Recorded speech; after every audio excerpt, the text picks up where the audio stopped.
In this presentation, we will generate, analyze, print, and export to Excel a sales by customer report within QuickBooks Online. For more accounting information and accounting courses, visit our website at accountinginstruction.info. Here we are in our practice file, Craig's Design and Landscaping. We're going to go down to the reports on the left side. We've taken a look in prior presentations at the major financial statements, the profit and loss, and the balance sheet, those being in the favorites most likely, those being the reports used most often. We are now looking at reports that will be usually supplemental in some way, expanding in some way on the profit and loss or the balance sheet, this report being no exception to that rule. The sales by customer summary will be supporting the profit and loss report, the profit and loss having revenue or sales and expenses. We here looking at detail related to revenue, expanding it by the customers. We want to know who we sold to. A couple ways we can find this. If we do look at it a lot, of course, it'll be in the favorites section. If not, we can scroll down. A couple ways we can scroll down to the reports. We can minimize these reports to not see the detail. So we have the drop down. I'm going to select this arrow then, and now scroll down and who owes you. I'm going to select this arrow. Now we see the sales and customers. This is where we're going to find this report, most likely it being a sales by customer. So let's go through here, and we want to take a look, and we're finding the objective of a sales report that's going to break out who we sold to, who are our best customers in essence, who are our worst customer, who buys the most stuff. So we want a sales by customer. We're going to use the sales by customer summary this time, as opposed to the sales by customer detail. So we'll select the sales by customer summary. Note also that if you wanted to search the reports, you can also search for them, another way to find them and locate them. So we will select then the sales by customer summary report. We're going to change the date range up top, so we're going to scroll up. We're going to use the prior year, the 2018 year. I'm going to do this with a date range. So the first date is going to be 01/01/18 tab. That's January 1st, 2018 to 12/31/18 or December 31st, 2018. That's the range we will run. We will then run that report. Now we see our information. We see that we do have a date range down below. It's January through December. We need a beginning and an end. We're measuring what happened over time, performance over time, sales over time to particular customers. The default setting of the report is to have the alphabetical order of the customers and then have the totals on the right. As we scroll through these, then if there are subtotals, in other words, if there's jobs like this company has, we have jobs related to a certain customer, then we can see that subtotal easily here. Here's Freeman Sporting Goods, here's some jobs related to it, and we see our subtotal within this report. This is, of course, a report that we may want to see by order of the amount of sales. We want to see who we sold the most to, and therefore we could resort this information using up top this sorting item. So we'll say sort, and we may want to sort by ascending order, and then it'll go shortest to highest or least to greatest. And then if the other way may be the most common, if we sort from descending order, then we could say these are our most important customers up top. These are the people that we typically would want to take care of most, the people that are generating most of the revenue for us. Note as we scroll down, we have a total of $10,280.05. Remember that this report should be supporting the income statement report. So if we go to the income statement or profit and loss, this report should tie into this because this is a sales report. So let's take a look at that real quick. If we go to the reports on the left side, so we're going to say reports on the left side, and then the standard profit and loss, these are reports, but they're really the financial statements. These are the big guys. These are the ones that really matter, the overarching reports.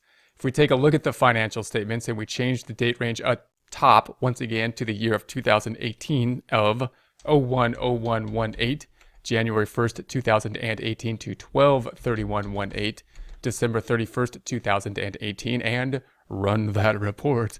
Then we're going to get our information, our income minus expenses. If we scroll down to total income, we have $10,277. It's close, but it's $80 off from our sales by customer.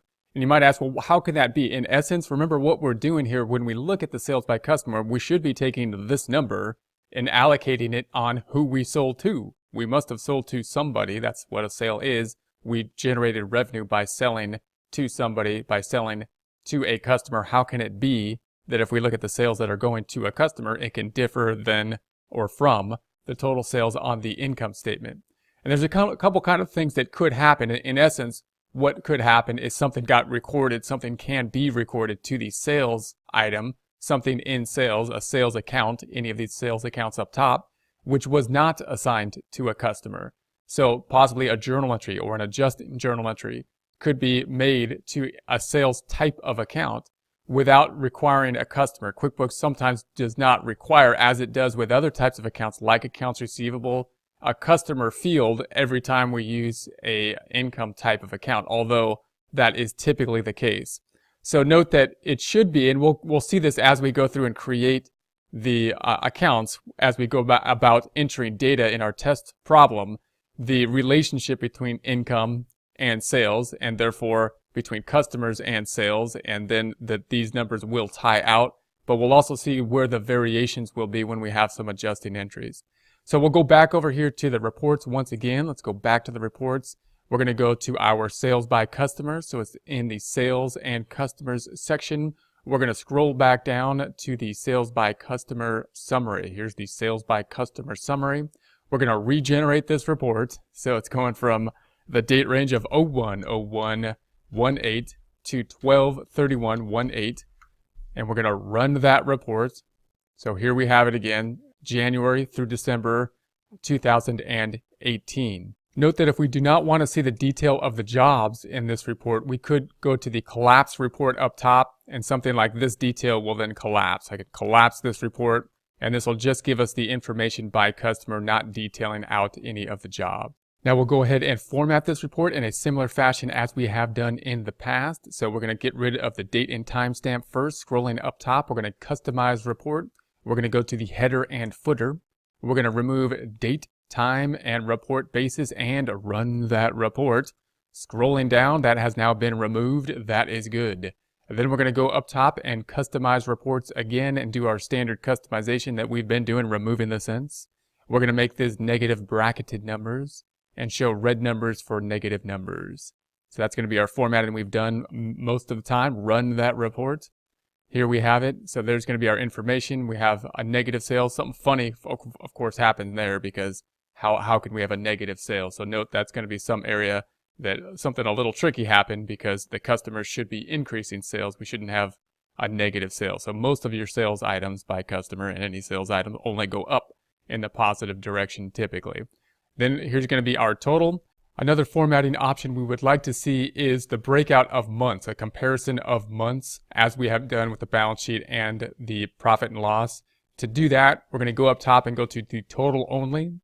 And our objective here is to say, okay, what is January compared to February? And we want to break out all months in the year of 2018 and see if we can get that kind of information. So if we select the totals, we can go down to the months. So we're going to make it by months and run that report. And note that this type of report will work as well. We'll get this comparison. There's no data for this part of the year, so we could actually start it in August, or let's actually start it in September. So I'm going to change this to 9/1, September 1st. So 9/1/2018 to 12/31 and run that report. And now we've got our comparison here. So we're going to have, this is the sales for September, October, November, December, and then we'll have our totals. So many of the comparisons that we've seen in the balance sheet and the income statement type reports will be something that will work in things that we can use in other reports as well. We won't go through all the detail of them, but just note that those are things that you may want to take a look at and test out in most of the reports. Many of the reports, we've gone through most of them on the balance sheet that will also apply to other reports. So you can go back, take a look at it, see if it applies to this report, see if you want to go through and test out with those options with other reports. Next thing we're going to do is just change the name and make this a comparative. So I'm going to say this little pencil here, I'm going to copy this or highlight this, delete it, and enter, and I'm just going to put a comparative in front of that. So it's going to be a comparative report. We could then save this report, memorize it so we can go back to it at any time. So we'll go up top and say customize this report. I'm going to put it into a custom field. I'm going to set it up because I have to set it up again, my reports, because We've gone out and back into this information, but it should be there if this was your company file. If it's not your company file, we'll have to keep on adding the group. So we'll add the group, and then we're going to keep that name and save that report. So we'll save it. It says custom report saved. I'm then going to go to reports and just open it from there just to check that it has been saved. So we'll go to reports, custom reports. There's the report. It's not under my grouping, so I could edit this and say it didn't save my grouping. I'm going to say I want to add a group, and I'm just going to call it my reports. You could call it your name of the reports or some special name if you so choose, and then we'll save that. Okay. And then we can close this back out, and that gives us our little subcategory up top for our reports. Going to open that back up. We'll print it now. So I'm going to print it as a PDF. So we'll print this report, and I'm going to print it as a PDF. So we'll select the print item up top. We're going to use the Qt PDF printer. This is a PDF printer. Do suggest using or practicing with. We'll print it. I'm going to put it on the desktop. So we'll go up top to the desktop, and we're going to look for the GGG folder. I'm going to make another folder, and this is going to be section 4. So I'm just going to call it section 4 and open that up. So open up section 4, and then I'm going to name it this comparative sales by customer summary. Probably should put the date 12/31/18 and save. So there is that. I'm going to close this back out.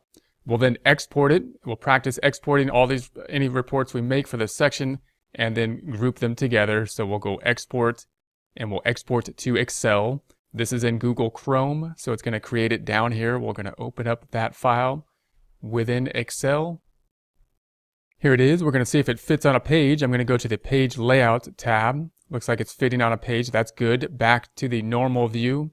And then I'm going to save this report. So we'll just go File, Save As. I'm going to do this a little bit faster because we've seen this, of course, before, and I don't want to waste anyone's time, but it is important to just practice saving these reports and thinking about how we can show these reports, group them. So it's worth going through from time to time. So we're going to go through here and just call that comparative summary, same name, not a PDF file, however, it's an Excel file, and we'll go ahead and save that.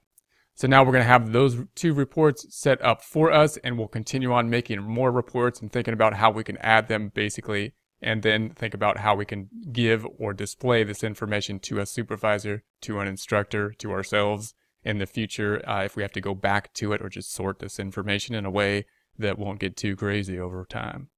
For more accounting information and accounting courses, visit our website at accountinginstruction.info.